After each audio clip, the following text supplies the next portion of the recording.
నమస్కారం అమర్ గారు. నమస్కారం అండి. ఇప్పుడు బీహార్లో ఎలక్షన్ అయితే ఇవాళ జరిగింది. అసెంబ్లీకి రెండో దశ ఎలక్షన్ మొత్తం పూర్తిగా పోలింగ్ ప్రక్రియ అయితే ముగిసింది. ఈ రోజు తోటి ఎగ్జిట్ పోల్స్ అయితే ఫలితాలు వెలువడుతున్నాయి. ఎక్కడ చూసినా ఎన్డీఏ కూటమియే ముందంజలో ఉంది. మరి ఇది అనుకున్నట్టే, ముందుగానే అనుకున్నట్టే మరి జరిగిందా పోలింగ్, లేకపోతే ఏమైనా అంటే ఇదే ఎగ్జిట్ పోల్స్ ఫలితాలే రిజల్ట్ రోజు కూడా ఇదే విధంగా ఉండనున్నాయా? ఈసారి ఎప్పుడైతే బీహార్ లో అంటే దాదాపు ఒక మన ఎలక్షన్ ప్రక్రియ మన దేశంలో ప్రారంభమైనప్పటి నుంచి కూడా ఈ స్థాయిలో ఓటింగ్ అనేది ఎప్పుడు కూడా జరగలేదు. దాదాపు ఫస్ట్ ఫేజ్ లో 65 పైగా జరిగితే, ఆ తర్వాత 60% జరిగితే, సెకండ్ టర్మ్ లో దాదాపు ఈ రోజు మనకు ఉన్నటువంటి సమాచారం ప్రకారం 69 నుంచి 70% జరిగినట్లు మనకు ప్రాథమికంగా సమాచారం ఉంది. అయితే ఇక్కడ బీహార్ లో ప్రత్యేకంగా ఈసారి అంటే పార్లమెంట్ ఎన్నికలకు ఒక ముఖ చిత్రంగా అంటే జరగబోయే ఇంకో సంవత్సరంలో, 2 సంవత్సరాలు, 3 సంవత్సరాల్లో ముఖ్యంగా ఈజీ రాష్ట్రాల్లో తన పట్టు నిలుపుకునేందుకు ఇక్కడ ఏ పార్టీ అయితే బీహార్ లో విజయం సాధిస్తుందో తిరిగి అదే పార్టీ మళ్ళీ జరిగే తమిళనాడు ఎన్నికల్లో కానీ లేకపోతే ఇతర రాష్ట్రాల్లో కానీ జరిగే ఎన్నికల్లో అదే పార్టీకి విజయ అవకాశాలు లభిస్తాయనే ఒక భావన అనేది ఈ రోజు ప్రజల్లో ఉంది. అయితే అనుగుణంగా ఈసారి బీహార్ లో హోరాహోరీగా పోరాటం జరిగింది రాజకీయంగా. అయితే ఇక్కడ ప్రధానంగా ఎన్నికలు వచ్చేసరికి కొన్ని చోట్ల కాంగ్రెస్ పార్టీ ఎక్కువ స్థానాల్లో పోటీ చేయకపోయినప్పటికీ రాహుల్ గాంధీ మోడీల మధ్యనే ప్రధానంగా పోటీ అని చెప్పుకోవచ్చు. లోకల్ విషయానికి వస్తే జేడీయూ నితీష్ కుమార్ కానీ లేకపోతే ఆర్జేడీ మన తేజస్వి యాదవ్ మధ్య పోటీ అనుకుంటే, అయితే బీహార్ ఎన్నికలు ఈసారి జాతీయ స్థాయి ఎన్నికలు తెరపించాయి. ఇక్కడ పరిస్థితులు అంటే ఎన్నికలకు ముందు ఒక 3-4 నెలల ముందు నితీష్ కుమార్ మీద ప్రజలకు ఉన్నటువంటి అభిప్రాయం ఇప్పుడు మారిందని చెప్పుకోవాలి. ముఖ్యంగా ఎన్నికల ముందు ఆయనకి అయితే మహిళలకి ఒక స్కీమ్ తీసుకొచ్చారో, ఆ స్కీమ్ లో ప్రతి మహిళకు ఒక 10,000 చొప్పున ఆర్థిక సాయం చేశారో అది మొత్తం బీహార్ ముఖ చిత్రాన్ని మార్చేసింది. యువతలో ఒక రకమైనటువంటి వ్యతిరేకత ఉన్నప్పటికీ ఆ వ్యతిరేకతను పాజిటివ్ గా చేసుకోవడంలో ముఖ్యంగా అక్కడ లోకల్ నితీష్ కుమార్ కంటే కూడా లేకపోతే ఇతర నాయకుల కంటే కూడా ఇప్పుడు మనకు పాకిస్తాన్ రోజు ఉన్నటువంటి మన పరిస్థితులు కావచ్చు, ఆ తర్వాత ఇతరత్ర రాజకీయ వాతావరణం కావచ్చు, దీనివల్ల అనూహ్యంగా అంటే మోడీకి విశేషమైనటువంటి స్పందన లభించడం అనేది మనం చూసాం. అయితే అదేవిధంగా కాంగ్రెస్ పార్టీ ముఖ్యంగా రాహుల్ గాంధీ ఓట్ చోరీ లేకపోతే దీని మీద అనేకమైనటువంటి పోరాటాలు చేసినప్పటికీ అది అంటే ఓట్ లిస్ట్ లో పేర్లు పోయిన తర్వాత వీళ్ళు గొడవ చేస్తుంది కనుక దానివల్ల పెద్దగా ప్రభావం కనిపించలేదు. ముఖ్యంగా ముస్లింలు మొత్తం ఏకదాటిగా ఈసారి అంటే కంప్లీట్ గా కాంగ్రెస్ పార్టీని సమర్థిస్తారు అని అనుకున్న సందర్భాలు కూడా చాలా ఉన్నాయి. అయితే ఇప్పటికీ అంటే యాదవ్లు కానీ ముస్లింలు కానీ అక్కడ ప్రధానంగా ఓటింగ్ అనేది తేజస్వి యాదవ్కు అనుకూలంగా ఉన్నప్పటికీ మహిళల్లో మాత్రం కేంద్ర ప్రభుత్వం అంటే బీహార్ ఎన్నికలకు ముందు తీసుకొచ్చినటువంటి పథకం ఏదైతుందో మహిళల్లో ఎక్కువ శాతం బీజేపీ మొగ్గు చూసే విధంగా కనిపించింది. అదేవిధంగా ఓటింగ్ లో కూడా పురుషుల కంటే కూడా స్త్రీలు చాలా ఎక్కువ సంఖ్యలో పాల్గొన్నారు. దాదాపు ఒక 5-6% వేరియేషన్ కనిపించింది. ఆ తర్వాత ఈ జంగల్ అనే నినాదం ఏదైతే మోడీ ప్రస్తావించారో ఆ జంగల్ రాజు అప్పుడు ఎట్లా ఉంది, ఒక 20 సంవత్సరాల కింద బీహార్ ఏ విధంగా ఉంది, అక్కడ రౌడీజం ఏ విధంగా ఉంది, అక్కడ గుండాయిజం ఏ విధంగా ఉంది, దాని మీద ఇప్పటి యువతకు తెలియకపోయినప్పటికీ తిరిగి అదే విషయాలు పదే జ్ఞాపకం చేయడం, అప్పుడు జరిగినటువంటి సంఘటనలు మొత్తం ప్రజలకు వివరించడంలో భారతీయ జనతా పార్టీ ఒక రకంగా సక్సెస్ అయింది. దానికి తోడు ఇక్కడ మొదటి నుంచి ఎక్కడెక్కడైతే భారతీయ జనతా పార్టీ కానీ లేకపోతే జేడీయూ కానీ బలహీనంగా ఉందో ఆ ప్రాంతంలో చాలా ముందుగానే బీజేపీ కంటే కూడా ఆర్ఎస్ఎస్ వర్గాలు అక్కడికి వెళ్ళి అక్కడ ప్రజలతో మమేకమై అక్కడ ఏం అసంతృప్తి అనే దాని మీద వాళ్ళు బాగా ఇచ్చేసి ప్రజలు అంటే ముఖ్యంగా బీహార్ ప్రజలు భారతీయ జనతా పార్టీ వైపు జేడీయూ వైపు తిరిగేటట్టు వచ్చే దాంట్లో ఆర్ఎస్ఎస్ కూడా సఫలమని చెప్పాలి. ఇంకా అత్యధిక సీట్లు ఆర్జించినటువంటి పాస్వాన్ ఈ ఎన్నికల్లో అంటే జేడీయూ బీజేపీతో పోల్చుకుంటే అన్ని సీట్లు అయితే గెలిచే అవకాశం అయితే కనిపించడం లేదు. అయితే అన్ని సర్వేలు ఈ విధంగా చెప్తున్నప్పటికీ తేజస్వి యాదవ్ మాత్రం తన ఉనికిని కాపాడుకుని అంటే గతంలో మొదటి దశలో పోయినసారి దాదాపు ఒక 11 సీట్లు మీకు పోయినసారి గఠబంధన్ కు ఎక్కువ వచ్చినాయి ఫస్ట్ ఫేజ్ లో. సెకండ్ ఫేజ్ లో బీజేపీకి, ఆ తర్వాత జేడీయూకి వచ్చినాయి. కానీ ఈసారి మొదటి దశ ప్లస్ రెండో దశలో రెండిట్లోనూ జేడీయూ, భాజపా, ఇతర అలయన్స్ చిన్న పార్టీలు అవుతున్నాయో అవన్నీ కూడా ఆధిక్యతను కనపరిచింది ఈసారి మొదటి నుంచి కూడా. అయితే ఈ రోజు ఎగ్జిట్ పోల్ ఏదైతే ఉందో ఇది కొత్తగా చెప్పింది కాదు. కొన్ని రోజులుగా ఒపీనియన్ పోల్ కావచ్చు, లేకపోతే రకరకాల రూపంలో చేసిన సర్వేల్లో భారతీయ జనతా పార్టీ, జేడీయూ ముందుందనే విషయాన్ని చాలా స్పష్టంగా చెప్పినాయి. అయితే మనం అనుకున్నట్లు ఆర్జేడీ ప్లస్ కాంగ్రెస్ కి కనీసం 100 స్థానాలు అయితే వచ్చే విధంగా చాలా స్పష్టంగా కనిపిస్తుంది. 80-90 ఆగిపోయే ప్రత్యేకత లేదు. కనీసం 100 స్థానాలు ఈజీగా సాధించేటువంటి అవకాశం ఉంది. అలాగే అమర్ గారు, ప్రశాంత్ కిషోర్ పరిస్థితి ఏమంటారు? మరి ఈ ఎన్డీఏ కూటమి అలాగే మహాగఠబంధన్ కూటమి సంబంధించి అయితే క్లియర్ గా మీరు చెప్పారు. మరి ప్రశాంత్ కిషోర్ కి సంబంధించి మరి పోటీ చేశాడు, రాజకీయాల్లో కొత్త ఒరవడి సృష్టిస్తాడని అందరూ భావించారు. మరి అటు ఎగ్జిట్ పోల్స్ ఫలితాల్లో చూస్తే మరి ఆయన పేరు ఎక్కడ వినిపించట్లేదు. ప్రశాంత్ కిషోర్ అంటే ఆయన ఒక సెఫలైస్ట్ గా ప్రజల్లో ఉన్నదాన్ని కనిపెట్టగలిగాను, కానీ అసలు ఆయన పార్టీ పరిస్థితి ఉందని మాత్రం ఆయన తెలుసుకోలేకపోయాడు. అంటే ఒక మేధావులు రాజకీయాలకు వస్తే ఏమవుతుందనే దాని మీద మీకు ఒక గ్రేట్ ఎగ్జాంపుల్ బీహార్ లో అంటే అక్కడ ప్రజల్లో చైతన్యం తీసుకొచ్చినప్పటికీ అతను తీసుకొచ్చినటువంటి చైతన్యం ఒక రకంగా చెప్పాలంటే అతను చాలా సందర్భాల్లో భారతీయ జనతా పార్టీ కంటే కూడా గతంలో ఉన్నటువంటి జంగల్ రాజ్ అనే దాని మీద అంటే బీఆర్ లాలూ ప్రభుత్వాన్ని లేకపోతే తేజస్వి యాదవ్ మీద చాలా సందర్భాల్లో వాళ్ళకు వ్యతిరేకంగా మాట్లాడటం ఇదని చెప్పి. అయితే అందరూ ఊహించినట్లుగా జన్సురాజ్ పార్టీ ఆయన పార్టీ అధికార పార్టీకి సంబంధించినటువంటి ఓట్లను చీలుస్తుందని భావించారు. అంటే కనీసం ఒక 5% లేదా 10% చీలుస్తుంది అదేని అనుకున్నారు. కానీ ఇప్పుడున్న పరిస్థితుల్లో అది 1% కానీ 2% కానీ 5% కానీ ఏదైనా కానీ అతను వ్యతిరేక ఓటు అంటే ఆర్జేడీకి కాంగ్రెస్ పడేటువంటి ఓట్ను అతను చీల్చగలిగాడు. అదేవిధంగా ఇవాళ ఎంఐఎం పార్టీ కూడా చాలా చోట్ల పోటీ చేసి ఆ పార్టీ మెజార్టీ స్థానాలు గెలవకపోయినప్పటికీ మహాగఠబంధన్ కు పడేటువంటి ఓట్లను కొన్ని చోట్ల 1%, 2%, ఆ పర్సెంట్లో చీల్చగలిగింది. దీనివల్ల మహాగఠబంధన్ కు కొత్తగా వచ్చినటువంటి జన్సురాజ్ పార్టీ కానీ లేకపోతే అక్కడ ఉన్నటువంటి గతంలో 5 సీట్లు గెలుచుకున్న ఎంఐఎం పార్టీ కానీ ఈ 2 పార్టీలు కూడా ఒక రకంగా నష్టం కలిగించినాయి. దీనివల్ల అధికార పార్టీకి కీడు జరగపోగా మేలు జరిగిందనే చెప్పాలి. అయితే ప్రశాంత్ కిషోర్ ఒకసారి అంటే మనం నిజంగా ఎగ్జిట్ పోల్ ప్రకారం ఈ ఎన్నికల్లో 0 ఫలితాలు కనపరిస్తే ఒకసారి ఆయన కూడా ఆత్మపరిశీలన చేసుకోవాలి. ఎక్కడ లోపం జరిగింది, నేను ఒక సెఫలైస్ట్ గా రాజకీయ భవిష్యత్తును ముందుగా చెప్పలేనటువంటి వ్యక్తిని నేను ఈ రోజు ఎందుకు వెనుకబడిపోయాను, ప్రజల మనసును ఎందుకు కనిపెట్టలేకపోయాను అనే దాని మీద ఒకటి ఆయన ఆలోచన చేసుకోవాలి. ఆయన ఎప్పుడైతే ఎన్నికల్లో తాను నిలబడటం లేదు, ఎన్నికల బరిలోంచి తాను తప్పుకుంటున్నా అని చెప్పారో ఆ రోజే అతనికి ప్రజల్లో అంటే జన్సురాజ్ పార్టీ అనేది పెద్దగా ప్రభావం చూపించాలనే భావన ఒకటి వచ్చింది. ముఖ్యంగా ఈయన ఎంత చైతన్యపరచాలని ప్రయత్నించినప్పటికీ మహిళలు గుంపగుత్తగా మనకి అక్కడ మహాగఠబంధన్ కు మరి జేడీయూ, బీజేపీ, ఎన్డీఏ గవర్నమెంట్ కే ప్రజల మెజార్టీ మహిళలు అక్కడ అంటే కులంతో సంబంధం లేకుండా, ప్రాంతంతో సంబంధం లేకుండా, మతంతో సంబంధం లేకుండా భారతీయ జనతా పార్టీ కేంద్ర ఎన్నికలకు ముందు అక్కడ బీహార్ లో తీసుకొచ్చినటువంటి మహిళల కోసం తీసుకొచ్చినటువంటి పథకాలది మహిళలను బాగా ఆకర్షింపజేసింది. ఎందుకంటే బీహార్ రాష్ట్రం చాలా వెనుకబడిన ప్రాంతం.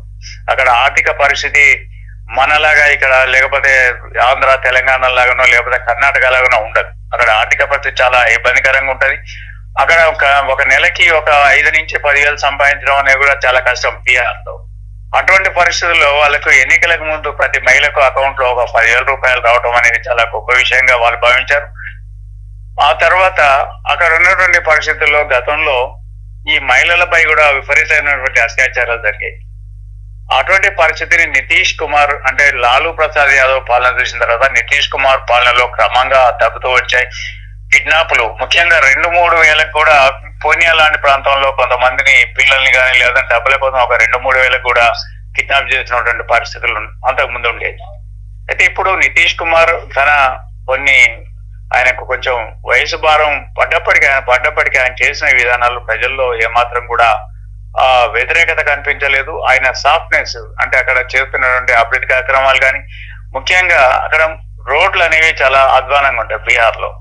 ఆ రోడ్లు అధ్వానంగా ఉన్నటువంటి పరిస్థితి నుంచి ఈ రోజు ప్రతి గ్రామానికి కనీసం మట్టి రోడ్ అయినా, అంటే మన తార్ రోడ్ కావచ్చు, సిమెంట్ రోడ్లు లేకపోవచ్చు, కానీ కనీసం ఒక మట్టి రోడ్ అయినా అక్కడికి వచ్చినటువంటి పరిస్థితి ఉంది. ఆ తర్వాత ఎన్నికల ముందు అక్కడ ముఖ్యంగా గృహ అవసరాల కోసం మన తెలంగాణలో ఏ విధంగా అయితే మనం సబ్సిడీ ఒక ఇన్ని యూనిట్ల వరకు ఇచ్చామో, అదే విధంగా బీహార్ లో కూడా అక్కడ ప్రభుత్వం అమలు చేసింది. దాని తర్వాత ఇంకా చాలా విషయాలు అధికారంలో తీసుకున్నటువంటి నిర్ణయాలు మొత్తం మీద ఎన్డీఏ ప్రభుత్వానికి అక్కడ సానుకూలంగా కనిపించింది. మన పాకిస్తాన్ లో జరిగినటువంటి మన యుద్ధం కావచ్చు, లేకపోతే నిన్న జరిగినటువంటి మన ఢిల్లీలో జరిగిన సంఘటన కూడా అక్కడ బీహార్ లో పరిస్థితులు చాలా అనుకూలంగా మారిపోయినాయి. టోటల్ గా ఈ దేశానికి ముఖ్యంగా ఈ మనం సురక్షంగా ఉండాలి, లేకపోతే మన మిలిటరీ వ్యవస్థ పటిష్టంగా ఉండాలంటే, ఎందుకంటే బీహార్ అనేది దాదాపు ఒక బార్డర్, బీహార్ కానీ, అస్సాం కానీ, లేదా రాజస్థాన్ కానీ, వాళ్ళందరికీ అక్కడ స్థానికంగా బయట బెంగాల్ కానీ అక్కడ ఉండటం పరిస్థితి తెలుసు. దానిలో భాగంగానే వాళ్ళ మెజార్టీ ప్రజలు ఈ రోజు భారతీయ జనతా పార్టీ వైపు, ఎన్డీఏ వైపు మొగ్గు కనిపించింది. ముఖ్యంగా ఈ చరిష్మా నిజంగా ఈ సీట్లను పెరిగిన కారణం అంటే కేవలం మోడీ అని చాలా క్లియర్ గా చెప్పచ్చు. మోడీ ప్రభావం వల్ల ఇవాళ మోడీ చేసినటువంటి ప్రచారం అనుకోండి, లేకపోతే మోడీ మీద ప్రజలకు ఉన్నటువంటి నమ్మకం మొదలం దాని మీదనే జేడీయూ కంటే కూడా అక్కడ మనం మోడీని ఇవాళ అక్కడ విజయం సాధించాలంటే మోడీ వల్లనే మనం చాలా స్పష్టంగా అనుకోవచ్చు. ఓకే, మరి అటు మహాగఠబంధన్ కూటమికి తక్కువ సీట్లు వస్తున్నాయని ఎగ్జిట్ పోల్స్ తెలుపుతున్నాయి. మరి వినూత్నంగా కూడా ప్రచారం చేశారు రాహుల్ గాంధీ. అక్కడికి వెళ్ళి చాలా మందితో కలివిడిగా ఉన్నట్టు ఎన్నో వీడియోలు రిలీజ్ అయ్యాయి, ఎన్నో ఫొటోస్. అంటే ప్రచారంలో బాగా దూసుకెళ్తున్నారు రాహుల్ గాంధీ అని చెప్పినప్పటికీ కూడా ఈ విధంగా తక్కువ సీట్స్ ఎగ్జిట్ పోల్స్ ఫలితాలు చూపించడానికి గల కారణం ఏంటి? ముఖ్యంగా పోల్ మేనేజ్మెంట్ విషయంలో అంటే ప్రచారంలో ఆర్భాటం, ప్రజలతో కలిసిపోవటం, చాలా విషయాల్లో రాహుల్ గాంధీ భిన్నంగా కనిపించినప్పటికీ ఆ తర్వాత చాలా మంది ఓట్లు అక్కడ ఎన్నికలకు ముందే తీసేయడం లాంటి సంఘటనలు కూడా మహాగఠబంధన్ ఒక దెబ్బగా తగ్గాయి. అయితే ఈ పోల్ మేనేజ్మెంట్ వచ్చేసరికి చాలా అంటే పోలీస్ యంత్రాంగం కానీ, లేకపోతే అక్కడ ఉన్నటువంటి ఎన్నికల యంత్రాంగం కానీ ఒక రకంగా అంటే ల్యాండ్ ఆర్డర్ సిచ్యువేషన్ మెయింటైన్ ఉండటం వల్ల అది భారతీయ జనతా పార్టీ బాగా కలిసి వచ్చింది. మహాగఠబంధన్ అంతగా పెద్ద కలిసి రాలేదు. అంటే ఈ స్థాయిలో మహాగఠబంధన్ దెబ్బతినడానికి కారణం మహిళలు అంటే అక్కడ ఒక ముద్ర పడిపోయింది. కేవలం తేజస్వి యాదవ్ అంటే రెండు పార్టీలు, యాదవ్ అండ్ ముస్లిం అనేది రెండు పార్టీల మీదనే ఈ రెండు పార్టీలు ఓట్లు వేస్తారనే ఒక భావన ఏర్పడింది. అయితే ఈ కమ్యూనిటీలు ముఖ్యంగా ఈ యువై అంటే యూత్ కూడా ఈసారి కలిసింది. అయినప్పటికీ కూడా మహాగఠబంధన్ వెనకబడిపోవడానికి కారణం కేవలం ఎన్నికలకు ముందు కేంద్ర ప్రభుత్వం తీసుకొచ్చిన పథకాలు అయితే ఉన్నాయో దానివల్ల ప్రజలు బాగా ఆకర్షితులయ్యారు. దాన్నే ప్రధానంగా ఆ పాయింట్ మీదనే ఇవాళ బీహార్ ఎన్నికల ముఖ చిత్రాన్ని మార్చేసిన మనం చాలా స్పష్టంగా చెప్పొచ్చు. దానివల్ల రాహుల్ గాంధీ ఆయన అనుకున్నటువంటి ఫలితాన్ని సాధించలేకపోయిందని మనం చాలా స్పష్టంగా చెప్పొచ్చు. ఇక్కడ తేజస్వి యాదవ్ వర్సెస్ నితీష్ కుమార్ కాకుండా మోడీ వర్సెస్ రాహుల్ గాంధీయే ఎక్కువ జనాల్లోకి వెళ్ళిందని అనుకుంటున్నారా, మీరు భావిస్తున్నారా? అంటే స్థానికంగా కొన్ని సందర్భాల్లో అంటే ఓట్ చోరీ విషయం నిజంగా బీహార్ రాజకీయ వాతావరణము ఎన్నికలకు ముందు మనకు ఈ ఓట్ చోరీ అనే నినాదం వచ్చేంత వరకు కూడా బీహార్ రాజకీయాలు చాలా స్తబ్దతగా ఉన్నాయని చెప్పొచ్చు. ఎందుకంటే తేజస్వి యాదవ్ కానీ లేకపోతే కాంగ్రెస్ పార్టీ కానీ అక్కడ లోకల్ గా ఆ నినాదం వచ్చేంత వరకు అంత యాక్టివ్ గా ఉన్న సందర్భం మనకు పెద్దగా బీహార్ లో కనిపించలేదు. సో దీని వల్ల అంటే కేవలం ఎన్నికలకు ఒక 2 నెలలు 3 నెలలు 4 నెలల ముందే ఈ విధంగా చేయటం, ఆ తర్వాత మహాగఠబంధన్ లో చివరికి అంటే సీట్ల విషయంలో కూడా చాలా క్లారిటీ రాలేకుండా పోయింది అది. ఎందుకంటే కొన్ని సందర్భాల్లో స్నేహపూర్వక పోటీ అనేది 4 సీట్లు కావచ్చు, 6 సీట్లు కావచ్చు, ఏదైనా కావచ్చు. అంటే ప్రజల్లో ఏమో ఒక అభిప్రాయం వచ్చింది, ఈ సీట్లలో సరిగ్గా పంపకం చేయలేనప్పుడు రేపు రాష్ట్రాన్ని ఏ విధంగా పరిపాలిస్తారనే భావన ఒకటి ప్రజల్లో ఏర్పడింది. అయితే మనం ఎగ్జిట్ పోల్స్ ఇవే ఫైనల్ అని చెప్పడానికి మనకి ఏం లేదు. గతంలో మనం హర్యానా ఎన్నికల్లో చూసాం, లేకపోతే ఇటు కొన్ని రాష్ట్రాల్లో జరిగినటువంటి ఎన్నికల్లో వెస్ట్ బెంగాల్లో కూడా సందర్భంలో ఎగ్జిట్ పోల్స్ మీద పూర్తిగా ఇదే కరెక్ట్ అని చెప్పడానికి లేదు. అయితే తేజస్వి యాదవ్ మహాగఠబంధన్ కూటమి కూడా మరి ఎగ్జిట్ పోల్స్ చూపించిన విధంగా ఉండకపోవచ్చు, మెరుగైన ఫలితాలే దాంట్లో సాధిస్తుందని నేను నమ్ముతున్నాను. అలాగే ఇప్పుడు బీహార్ కి సంబంధించి బీహార్ ప్రజల యొక్క ముఖ చిత్రం మారనుందా ఈ అసెంబ్లీ ఎన్నికల తర్వాత? ఎప్పుడు బీహార్ అన్నా కూడా ఇప్పటికీ కూడా కొన్ని చోట్ల చాలా ఘటనలు జరుగుతుంటాయి. అంటే అవి చెప్పుకోలేని పరిస్థితులు, ఎక్కడి నుంచి వచ్చావంటే ఏ రాష్ట్రంలో కూడా అరే బీహార్ వాళ్ళే ఈ విధంగా చేస్తారు అని. ఇకపైన బీహార్ ముఖ చిత్రం మారనుందా? మోడీ, నితీష్ కుమార్ అంటే ఈ ఎన్డీఏ కూటమి ఈ విధంగా చూసుకుంటే, ఎగ్జిట్ ఫలితాలు చూసుకుంటే ఈ విధంగా ముందుకెళ్తున్నాయి కదా, అన్ని విషయాలు అక్షరాస్యత విషయంలో, అలాగే ఇటు ఐటీ రంగంలో అయినా మిగతా అన్ని రంగాల్లో బీహార్ ముఖ చిత్రం మారనుందా ఈ అసెంబ్లీ ఎన్నికల తర్వాత? ఇప్పుడు ఉన్న పరిస్థితుల్లో కేంద్ర ప్రభుత్వం ముఖ్యంగా ఇటు బీహారు, ఇటు ఆంధ్రప్రదేశ్ ఈ రెండు రాష్ట్రాల మీద కలిసి అంటే వాళ్ళ మీద డిపెండ్ అయి పరిపాలన సాగిస్తున్నాయి. ఈ ఎన్నికల తర్వాత కూడా నితీష్ కుమార్ చెప్పిన విధంగా అతన్ని అభివృద్ధి చేయకపోయినా, అంటే నితీష్ కుమార్ చాలా ఒక స్థిరమైన అభిప్రాయంతో ఉండే అవకాశాలు ఏముండవు. ఆయనకి ఏదైనా భేదాభిప్రాయాలు వస్తే నిన్నటి దాకా శత్రువు అనుకున్న వ్యక్తితోటి అతను కలిసిపోయే మనస్తత్వం. అది శత్రువు మిత్రువు అనే తేడా లేకుండా అతను రాష్ట్రం కోసం నిజంగా అభివృద్ధి చేయలేకపోయింది, బీజేపీ అభివృద్ధి చేయలేకపోయింది, ఇంకా పరిస్థితుల్లో మార్పు రాలేదు అంటే మాత్రం మళ్ళీ పరిస్థితులు వేరే విధంగా ఉంటాయి. సో దాన్ని గమనించి కేంద్ర ప్రభుత్వం గతంలో కంటే కూడా కొంచెం పెద్ద ఎత్తున నిధులు ఇక్కడ కేటాయించే అవకాశం ఉంటుంది. అయితే సంక్షేమ పథకాలని తాత్కాలికమే. ఎన్నికల ముందు ఒకసారి తీసుకుంటే మళ్ళీసారి ఈ సంక్షేమ పథకాలతోటి బీహార్ ముఖ చిత్రం మారిపోతుంది అనుకుంటే చాలా మనం తప్ప అనుకోవాలి. ఎందుకంటే ఏదైనా ఒక రాష్ట్రం అభివృద్ధి జరగాలంటే రోడ్డు కనెక్టివిటీ కానీ, ఆ తర్వాత అక్కడ ఉన్నటువంటి మెరుగైనటువంటి వైద్యం కానీ, లేకపోతే విద్య కానీ, లేకపోతే ఉపాధి అవకాశాలు కానీ చాలా పెద్ద ఎత్తున పెరగాల్సిన అవకాశం ఉంటుంది. అయితే ఆ అవకాశాలు పెంచుకోకుండా కేవలం ఈ ఎన్నికలతోనే అంటే ఇటువంటి దాంతో బీహార్ ముఖ చిత్రం మారిపోతుందా అంటే మనం చెప్పలేము. భవిష్యత్తులో కేంద్రం నిజంగా బీహార్ ను అభివృద్ధి చేయాలని ఒక గట్టి నిర్ణయం తీసుకుంటే, ఎందుకంటే మనం చూస్తున్నాం పక్క రాష్ట్రంలో ఆంధ్రప్రదేశ్ లో ఇవాళ సంకీర్ణ ప్రభుత్వంలో భాగస్వామ్యంగా ఉండటం వల్ల గతంలో ఎన్నడూ లేని విధంగా అక్కడ రోడ్లు కానీ, లేకపోతే ఎయిర్పోర్ట్లు కానీ, ఇతరత్ర విషయాల్లో చాలా అక్కడ చేయడం జరిగింది. బీహార్ లో కూడా బాగా వెనుకబడిన ప్రాంతం పూర్ణియాకు అసలు అక్కడ ఎయిర్పోర్ట్ అక్కడ లేదు ఇంతకుముందు. అటు పూర్ణియాకు వెళ్ళాలంటే ఏదో 4 గంటలు 5 గంటలు 6 గంటలు వేరే ఎయిర్పోర్ట్ ని దిగవలసిన పరిస్థితి. బీహార్ లో చాలా పెద్ద ప్రాంతం అది. అయితే అటువంటి ప్రాంతంలో ఎయిర్పోర్ట్ కట్టారు. ఈ మధ్య రీసెంట్ గా ఒక 15 రోజుల కింద ఒక ఎయిర్పోర్ట్ నిర్మాణం కూడా చేసిండు. సో ఇటువంటి సంక్షేమం పథకాలతో పాటు అభివృద్ధి పనులు అక్కడ ప్రజల్లో వెనుకబాటు ఉన్నతనం అంటే మనం తెలంగాణ లేకపోతే మన ఆంధ్రప్రదేశ్ లేకపోతే సౌత్ లో మనం చూసుకున్న పరిస్థితులు చూసుకుంటే అక్కడ పరిస్థితి చాలా దౌర్భాగ్యం ఉంటది. ఈ రోజు కూడా వాళ్ళకు 3,000కు 5,000 కోసం కూడా మద్దతు చేసినటువంటి సంఘటనలు ఉన్నాయి. సో ఆ పరిస్థితిని గమనించి ప్రజల్లో ఏదో సంక్షేమ పథకాలు చేసాం, ఓట్లు వేయించుకున్నాం అనే విధంగా కాకుండా భవిష్యత్తులో రాష్ట్రం యొక్క ముఖ చిత్రాన్ని మారుస్తే అక్కడ పరిస్థితులు మారుచ్చు. కానీ మరీ చెప్పుకునే అంత రాడికల్ గా చేంజెస్ అయితే ఉంటాయని నేను అనుకోవడం లేదు. ఇక చివరి ప్రశ్న అమర్ గారు, ఒక సీనియర్ జర్నలిస్ట్ గా చెప్పండి, ఎగ్జిట్ ఫలితాలు ఏవైతే ఉన్నాయో అంటే ఎగ్జిట్ పోల్స్ ఏ విధంగా అయితే ఉన్నాయో ఫలితాలు వెలువడే రోజు కూడా అదే విధంగా ఎన్నికల ఫలితాలు వచ్చే అవకాశం ఉందంటారా?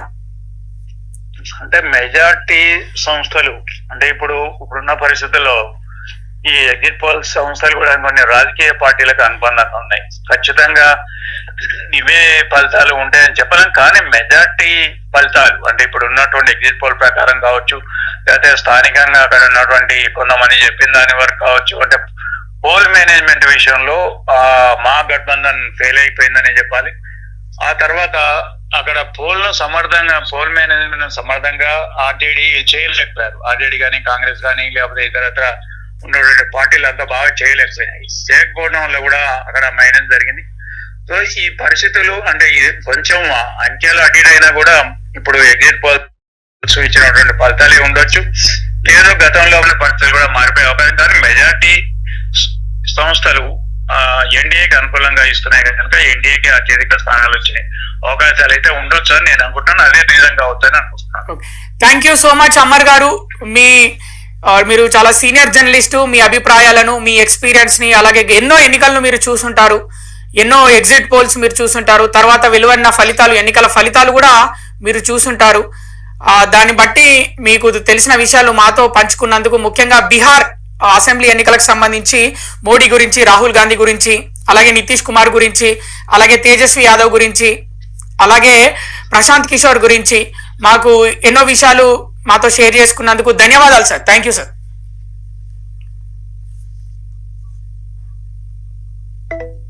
ఏ ఎగ్జిట్ పోల్స్ ఏ ఫలితాలు చూసినా అన్నిట్లలో ఎన్డీఏ కూటమియే ముందంజలో ఉన్నట్టు క్లియర్ గా తెలుస్తుంది. అలాగే రెండో స్థానానికే మహా గఠబంధన్ కూటమి అయితే రెండో స్థానానికే పరిమితమైంది. ఇక రాజకీయాల్లో పెను సంచలనంగా మారుతాడా అనుకున్న ప్రశాంత్ కిషోర్ అయితే ఇప్పటికీ ఒక్క సీటైనా గెలుస్తాడా లేదా అనే సందేహంలో ఉన్నట్టు ఈ ఎగ్జిట్ పోల్స్ ఫలితాల వల్ల క్లియర్ గా అయితే తెలుస్తుంది. మరి ఎందుకంటే గతంలో ప్రశాంత్ కిషోర్ చూసుకున్నా కొన్ని రాష్ట్ర రాజకీయాల రూపురేఖలే మార్చేశాడు. అతని అంచనాలు ఆ విధంగా ఉంటాయి, ముందే అతని స్ట్రాటజీస్ ఆ విధంగా ఉంటాయి. కొన్ని పార్టీల అధినాయకులే ప్రశాంత్ కిషోర్ ను ఫాలో అయ్యారు అని చెప్పిన స్ట్రాటజీస్ ని అని గతంలో మనం ఎన్నోసార్లు విన్నాము, చూసాము. కానీ అలాంటి వ్యక్తి రాజకీయాల్లోకి వస్తే రాజకీయాలు వేరు, స్ట్రాటజీస్ వేరు, అనలిస్టులు వేరు, ఇవన్నీ రాజకీయం వేరు, ఇవన్నీ వేరు అన్నట్టు క్లియర్ గా తెలుస్తుంది. ఏదేమైనా హోరాహోరీ పోరైతే కొనసాగింది. ప్రచారంలో వినూత్న రీతిలో అటు ప్రధానమంత్రి మోడీ దూసుకెళ్లారు, ఇటు ప్రధాన ప్రతిపక్ష నేత ఏఐసిసి అగ్రనేత రాహుల్ గాంధీ దూసుకెళ్లారు ప్రచారంలో. కానీ ఎగ్జిట్ పోల్స్ ఫలితాలు మాత్రం ఎన్డీఏ కూటమియే ముందంజలో ఉన్నట్టు తెలుస్తుంది. మరోసారి మరి బీహార్ కి నితీష్ కుమార్ ముఖ్యమంత్రి కాబోతున్నట్టయితే ఎగ్జిట్ పోల్స్ ఫలితాల ద్వారా అయితే మనకు తెలుస్తుంది. ఇంకో కొన్ని రోజులు ఆగితే నితీష్ కుమార్ ముఖ్యమంత్రి అవుతాడా లేకపోతే తేజస్వి యాదవ్ ముఖ్యమంత్రి అవుతాడా అని మరికొన్ని రోజుల్లో మనకైతే తెలియనుంది. ఇవి బీహార్ ఎగ్జిట్ పోల్స్ ఫలితాలకు సంబంధించి విశ్లేషణ.